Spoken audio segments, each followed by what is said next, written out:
From the 11th of November 2025 बहुत ही main changes आई हैं हर application के रूट पे। ये है इन पर्टिकुलर जो ग्राउंड्स फॉर रिफ्यूज़ल होते हैं।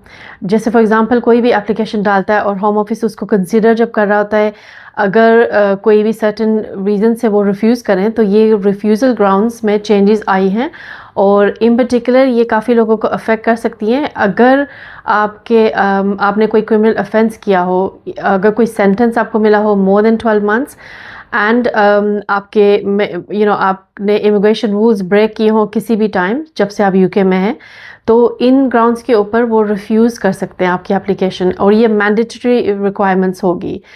और दूसरी रिक्वायरमेंट्स ये है कि अगर आपने लेस दैन 12 मंथ्स आपका कोई क्रिमिनल ऑफेंस है, सेंटेंस है और कोई माइनर ऑफेंस है, तो इसमें वो रिफ्यूज़ल नहीं कर सकते। डिस्क्रेशनरी बेसिस पे वो रिफ्यूज़ कर सकते हैं, लेकिन स्टिल उनके पास वो ये राइट्स होंगे कि वो एप्लीकेशन रिफ्यूज़ करें।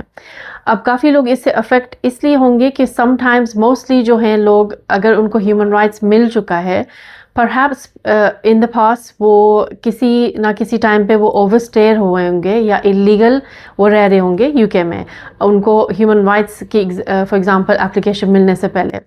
तो इस सिचुएशन में ये होगा कि होम ऑफिस मोस्ट लाइकली अगर रिफ्यूज़ करेगी आपको, तो आपको अपील के प्रोसेस में जाना पड़ेगा। अपील प्रोसेस में भी ऑब्वियसली आपको पता है कि कोर्ट्स में इतना टाइम लग जाता है एंड देन आपका जो केस होगा वो जस्ट पूरे ओवरऑल ग्राउंड्स पे नहीं आर्ग्यू किया जाएगा। आपके पास मेनली ह्यूमन राइट्स के ऊपर या फैमिली बेस के ऊपर आप कोर्ट में केस आर्ग्यू कर पाएंगे। जो ये मेन चेंज है वो उन एप्लीकेशंस के लिए होगा, for example leave to remain, human rights के ऊपर, work visa, study visa, entry clearance, basically सारी एप्लीकेशंस के ऊपर ये लगाया जाएगा। हाउएवर जो एप्लीकेशंस इसमें नहीं आती वो है अंडर EU रेगुलेशंस। तो अगर आप EU रेगुलेशंस के अंडर यूरोपियन वीज़ा के लिए अप्लाई करें तो वो सेपरेट होगा, उसमें ये चेंजेस अप्लाई नहीं की जाएंगी।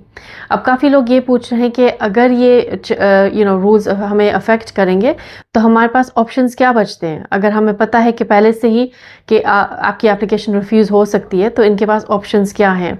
इसमें यह है कि डेफिनेटली ये राइट टू अपील तो देंगे। मोस्टली जो केसेस हैं अगर रिफ्यूज़ हुए तो आपको अपील के प्रोसेस में इसको प्रोसेस करना पड़ेगा। आपको ट्राइब्यूनल में अपना केस प्रेजेंट करना होगा कि अगर आप ओवरस्टेयर थे तो वो आपकी क्या रीजंस थी, आपका बैकग्राउंड क्या था, अगर क्रिमिनल ऑफेंस था तो उसको आपको एक्सप्लेन करना होगा। तो ये मोस्टली जो केसेस हैं ये अपील के स्टेज पे जाके कंप्लीट होंगे।